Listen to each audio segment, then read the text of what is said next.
আজ আমি এসেছি সুন্দরবনে। চারপাশে শুধু গাছ আর প্রকৃতির সৌন্দর্য। এই জায়গাটা খুবই শান্ত এবং রহস্যময়। প্রতিটা কোণেই আছে নতুন কিছু দেখার। চলুন আজ ঘুরে দেখি। এখন আমি একটু ভেতরের দিকে চলে এসেছি। এখানে বাতাসটা অনেক ঠান্ডা লাগছে, গাছগুলো অনেক পুরনো আর বড় পাখির শব্দ চারদিকে শোনা যাচ্ছে। প্রকৃতির এক অন্যরকম অনুভূতি। দেখতেই পাচ্ছেন এই মাটির গঠনটা আলাদা। এখানে ম্যানগ্রোভ গাছ বেশি দেখা যায়, পানির সাথে এই বনটা মিশে আছে। এটা সুন্দরবনের একটা বিশেষ বৈশিষ্ট্য। অনেক প্রাণী এই পরিবেশে থাকে। এখন আমি নদীর পাশে দাঁড়িয়ে আছি। এই নদীগুলো বনকে জীবিত রাখে। এখানে নৌকা চলাচলও দেখা যায়। অনেক জেলে মাছ ধরে জীবিকা চালায়।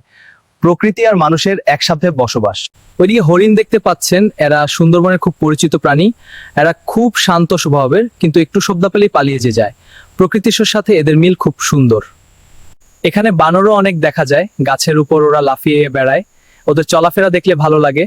প্রকৃতির সাথে ওদের জীবন জড়িয়ে সবকিছু খুব স্বাভাবিক লাগে এখানে। পাখির শব্দে চারপাশ ভরে গেছে। বিভিন্ন প্রজাতির পাখি এখানে থাকে। তাদের ডাক খুব সুন্দর শোনায়। প্রকৃতির এই সুর মনকে শান্ত করে। এটা সত্যিই অসাধারণ অনুভূতি। এই ছোট খালগুলো খুব গুরুত্বপূর্ণ। এখানে অনেক মাছ থাকে। পানির প্রবাহ সবসময় চলমান। এটা বনের ভারসাম্য রক্ষা করে। প্রকৃতি নিজের নিয়মে চলে।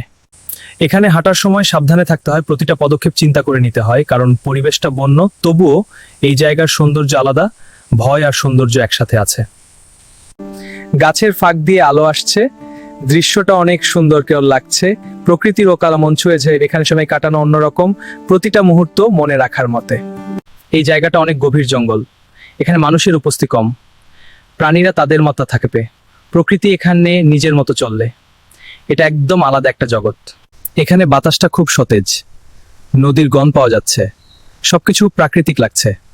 শহরের সাথে পার্থক্য অনেক। এটা মনকে শান্ত করে দেয়। এখন আমি ধীরে ধীরে বের হচ্ছি।